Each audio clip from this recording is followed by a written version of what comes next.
That's right. The low-income folks are the ones that are holding up this economy, keeping it from falling to the ground.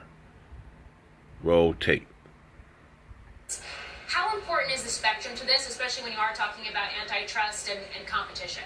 So I've been calling for divestiture of spectrum. I think that whoever buys that spectrum, T-Mobile doesn't need everything they've got. We've been calling for kind of 60 megahertz of the 2.5 to come out to really build a low-income broadband network. So if you think about it in the city areas, we've got to be able to create a very large Wi-Fi experience and be able to offer great pricing. So I'm hoping that there are structural remedies that are coming out from the DOJ. We're obviously seeing what the FCC did, and Chairman Pai made the right decision to actually have them divest Boost.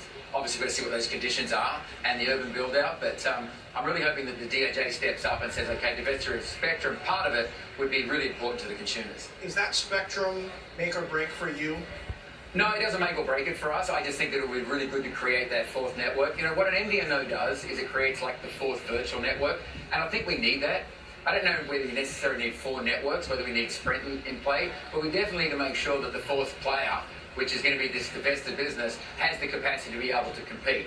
So I think that building it out in low-income areas and being able to offer broadband to consumers who necessarily couldn't get it, this belief that 5G is going to be cheaper, I don't buy that. The reason why I don't buy that is to build a network like 5G, to buy the spectrum, and then to say I'm going to charge the same as 4G, I just don't think that's the case. It might be in the interim. Is that what T-Mobile saying? Yeah, but I think that's the interim. I think there's going to be a speed-based pricing.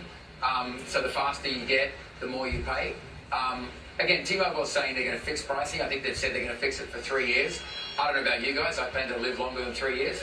So I want to know what the fourth year looks like and what the fifth year looks like. And that's why I was excited, by the way, that the FCC put that 6-year hold on that wholesale deal, because that's a significant amount of time. So you think the early days of this generation will be highly promotional but won't last? No, and I also think on 5G, if you think about 5G, the one thing that they claim is the autonomous car, right? That's the first thing you ever hear.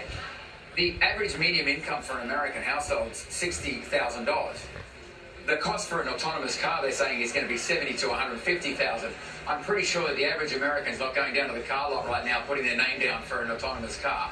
So when you look at 5G and you think about the value that brings, it brings the value to a certain group, but not to the low income, not to the mass consumers here in America. I talked about this before. 5G works for devices outside of the smartphone.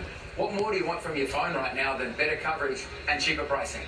And I think that that's what it works. This concept that you'll be able to download movies, I hear, 30 movies in 3 seconds.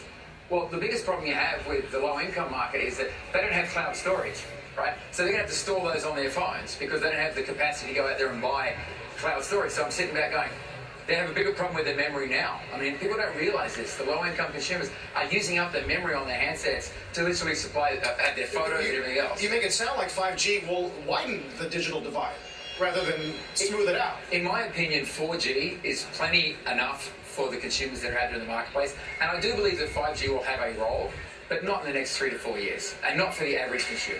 When we talk about 5G, obviously front and center in terms of the conversations right now is Huawei and the ban that's in place here in the U.S. I think a lot of people probably don't realize that Australia was really one of the first countries to actually put a ban in place on Huawei. You operate in Australia. You've been a businessman in Australia. Well, I hope you got that information down. Have a good one.